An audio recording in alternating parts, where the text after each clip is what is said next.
Baik, kita akan bahas soal nomor 1.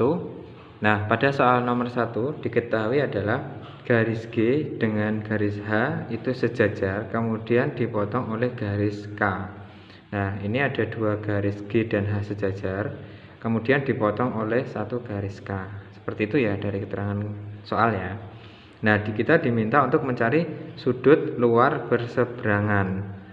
Nah, di sini sudah ada kata kunci yaitu luar. Berarti kita fokus di sudut-sudut yang luar, yaitu sudut yang mana saja? Yang di luar berarti 1, 4, 6, dan 5. Nah, kalau berseberangan itu berarti nyebrang garis pemotongnya. Jadi kalau misalnya ada 1, berarti nanti dia luar berseberangan dengan 5. Kalau 4 berarti dengan 6. Seperti itu ya. Berarti kalau 1 dengan 2 otomatis dia salah. Ya, kalau 1 dengan 5 berarti inilah jawabannya. Seperti itu. Berikutnya kita bahas di soal nomor 2. Nah, di soal nomor 2 ini kita belajar tentang perbandingan segmen garis pada segitiga. Nah, di sini kita nanti mencari nilai X. Itu letaknya di luar ya. Jadi kalau luar nanti kita pakai perbandingan yang luar. Gimana perbandingannya? Nah, kalau luar berarti perbandingannya ini per ini sama dengan ini per sana, gitu ya. Jadi bisa kita tuliskan 7 per 3 itu sama dengan X per 3,6. Nah, setelah ini baru kita kali silang. Berarti 3 kali X, 3X sama dengan 7 kali 3,6 atau 3,6 kali 7. Nah, untuk mencari nilai X berarti hasilnya ini tinggal kita bagi 3. Atau bisa kita tuliskan 3 dikalikan 7, nanti ini dibagi dengan 3. Nah, ini disederhanain dengan ini 1, ini 1,2. Berarti 1,2 tinggal dikali 7 yaitu 8,4 cm. Baik, berikutnya kita akan bahas di soal nomor 3. Perhatikan gambar di bawah ini. Segitiga ABC siku-siku di B.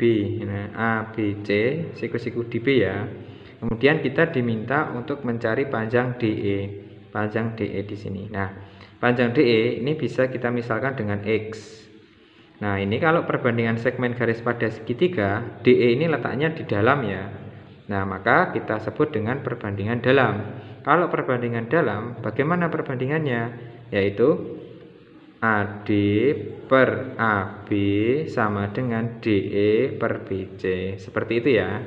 Jadi bisa kita tuliskan AD per AB sama dengan DE per BC. Nah, dari sini tinggal kita masukkan angkanya. AD-nya berapa tadi? AD-nya adalah 3 per AB-nya 3 tambah 2, 5 sama dengan DE-nya kita misalkan dengan X per BC-nya adalah 4. Nah, kemudian tinggal kita kali silang seperti biasa. 5 kali X yaitu 5X sama dengan 4 kali 3 atau 3 kali 4 ya, sama dengan 12. Berarti nilai X-nya tinggal 12 dibagi 5 yaitu 2,4 cm. Seperti itu. Nah, berikutnya kita bahas di soal nomor 4. Nah, di soal nomor 4 ini kita diminta untuk mencari panjang SR, panjang SR di sini. Nah, di sini kita bisa menggunakan perbandingan segmen garis ya. Dimana sebelum ke perbandingan segmen garis bisa kita beri garis bantuan. Garis bantuannya seperti ini. Nah, di bagian ini kita peroleh sebuah gambar yaitu jajar genjang. Di mana jajar genjang itu sisi yang sejajar sama panjang ya. Di sini 10, maka di sini juga 10 cm. Ini sampai sini 10, berarti ini sampai sini juga 10 cm. Kemudian PT-nya 2, berarti di sini juga 2 cm. TS-nya 3 cm, berarti ini sampai sini juga 3 cm. Nah, di sini nanti kita beri sebuah titik, misalnya sini titik A, kemudian sini titik B. Kalau kita mencari panjang SR, berarti SR ini bisa kita peroleh dari 10 cm ditambah dengan BR ya. Nah, misalnya BR di sini kita misalkan dengan X, berarti nanti SR itu sama dengan 10 ditambah dengan nilai X. Nah, nilai X di sini bisa kita cari dari perbandingan segmen garis pada segitiga. Kalau kita gambarkan, gambarnya seperti ini ya. Nah, di sini titik H, U, R, kemudian di sini B, di sini A. Panjang HA adalah 2 cm, AB di sini 3 cm. Kemudian BR-nya adalah X, kemudian AU-nya itu bisa kita cari dari ini sampai sini tadi 10, berarti AU-nya 16 dikurangi 10 ya, itu 6. Berarti di sininya 6. Nah, karena ini bagian dalam, berarti nanti kita gunakan bandingan segmen garis yang dalam. Berarti ini ya rumusnya, berarti 2/5 sama dengan 6/X. Nah, ini tinggal kita kali silang. 2X sama dengan 5 kali 6, 30. Berarti nilai X-nya 30 dibagi 2, yaitu 15. Nah, setelah ketemu 15, X-nya ini kita gantikan di sini. Berarti panjang SR-nya bisa kita cari dari 10 cm ditambah 15 cm, yaitu 25 cm. Seperti itu. Baik, berikutnya kita bahas soal nomor 5. Di soal nomor 5 ini kita diminta untuk mencari besar dari sudut BEC. Nah, kalau kita lihat dari gambar ini, sudut dari BEC itu bertolak belakang dengan AED, gitu ya. Nah, ingat kalau sifat bertolak belakang artinya apa? Artinya sudut ini dan ini itu sama. Berarti bisa kita kerjakan dengan menggunakan sebuah persamaan, di mana persamaannya adalah ini, sudut ini BEC sama dengan AED ya. Berarti 5X dikurangi 10 itu sama dengan 3X ditambah 20. Nah, kalau perhitungan boleh tidak menggunakan derajat. Kemudian di sini kan ada bentuk variabel. Prinsip mengerjakannya, kita jadikan satu variabel yang sama. Berarti yang 3 ini kita kasihkan ke sini ya. Kita pindahkan, kalau tambah kita ke sana jadi kurang. Berarti 5X dikurangi 3X sama dengan 20. Ini ke sana kurang jadi tambah.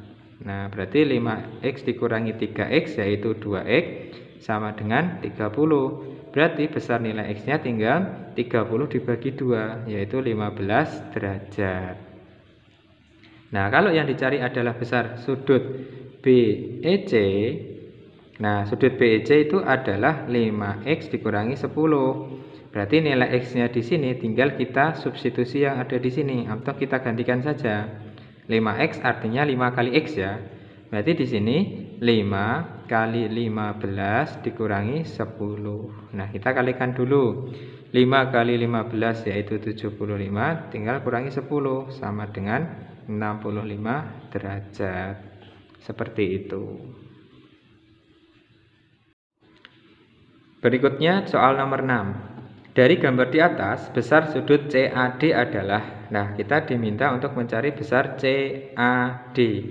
Nah, kalau kita lihat dari gambar ini, sudut BAD itu adalah siku-siku ya, siku-siku di A. Berarti dari CAB nanti ditambah dengan CAD itu adalah 90 derajat. Berarti bisa kita tuliskan sudut CAD ditambah dengan sudut CAB adalah 90 derajat. Nah, CAD-nya kita ganti dengan 3X ditambah CAB-nya kita ganti dengan 2X. Ini adalah 90 derajat. Nah, ini sama-sama suku sejenis, berarti kita jumlahkan, yaitu 5X sama dengan 90 derajat ya. Dari sini kita bisa mencari nilai X. X-nya adalah 90 dibagi 5, yaitu 18 derajat. Nah, setelah ketemu X-nya adalah 18 derajat, yang dicari adalah besar sudut CAD. Nah, dari gambar ini CAD-nya adalah 3X, maka CAD bisa kita peroleh 3 kali 18, yaitu 54 derajat. Seperti itu. Untuk soal nomor 7, yang dicari adalah besar penyiku dari sudut SHR. Nah, hati-hati karena yang dicari adalah besar penyiku dari SHR. Perlu kita tahu, penyiku dari SHR itu adalah sudut yang menjadikan SHR itu adalah 90 derajat ya nanti ya. Jadi dari gambar ini SHR itu adalah ini, berarti penyikunya yang mana? Yaitu yang ini ya, yaitu PHS. Nah, sebelum kita mencari sudut PHS, kita harus mencari nilai X-nya dulu. Kenapa? Karena di sini bentuknya adalah masih dalam bentuk variabel. Nah, bisa kita tuliskan sudut S PHS ditambah dengan sudut SHR itu adalah penyiku 90 derajat. Nah, tinggal kita tuliskan di sini PHS-nya tadi adalah 6X ditambah 4, nanti ditambah dengan 3X ditambah 5, jawabannya 90 derajat. Ini sama ini suku sejenis, 6X ditambah 3X adalah 9X, 4 ditambah 5 adalah 9, sama dengan 90 derajat. Ini konstanta, jadikan 1 ya, plus ke sana jadi min, berarti 9X sama dengan 90 dikurangi 9, yaitu 81 derajat. Nah, dari sini kita bisa memperoleh nilai X sama dengan 81 dibagi 9, yaitu 9 derajat. Nah, setelah ketemu X-nya 9, pertanyaannya adalah penyiku dari sudut SHR. Seperti yang saya katakan tadi, penyiku dari SHR berarti jawabannya sudut yang menjadikan dia nanti 90 derajat, berarti sudut PHS, gitu ya. Penyiku dari ini berarti jawabannya yang di sini. Berarti sudut PHS langsung kita gantikan saja, yaitu 6X ditambah 4. X-nya kita ganti dengan 9, berarti 6 kali 9 ditambah 4. 6 kali 9 itu 54 ditambah 4, berarti sama dengan 58 derajat. Seperti itu. Baik, berikutnya di soal nomor 8. Di soal nomor 8 ini kita diminta untuk mencari besar dari sudut DOE. DOE. Jadi 3X ya yang kita cari ya. Nah, untuk mencari besar DOE berarti kita harus tahu nilai X-nya dulu toh. Nah, nilai X ini nanti bisa kita cari dari dua sudut ini. Dua sudut ini kan mereka berpenyiku ya. Artinya apa? Sudut COB nanti ditambah dengan sudut BOA itu adalah 90 derajat. Nah, dari sini nanti bisa kita cari nilai X-nya. Berarti COB tadi adalah 4X ditambah 6 ditambah dengan BOA-nya adalah 2X, hasilnya adalah 90 derajat. Ini suku sejenis dijumlahkan adalah 6X ditambah 6 sama dengan 90. Berarti 6 ini kita pindahkan ke sana ya. Berarti menjadi 6X sama dengan 90 dikurangi 6. 6X sama dengan 84. Nah, maka nilai X-nya tinggal 84 dibagi dengan 6, yaitu 14 derajat. Nah, setelah ketemu X-nya 14 derajat, kita cari besar sudut dari DOE. Di mana besar DOE adalah 3X ya. Jadi tinggal kita kalikan saja 3 kali 14, yaitu 42 derajat. Seperti itu.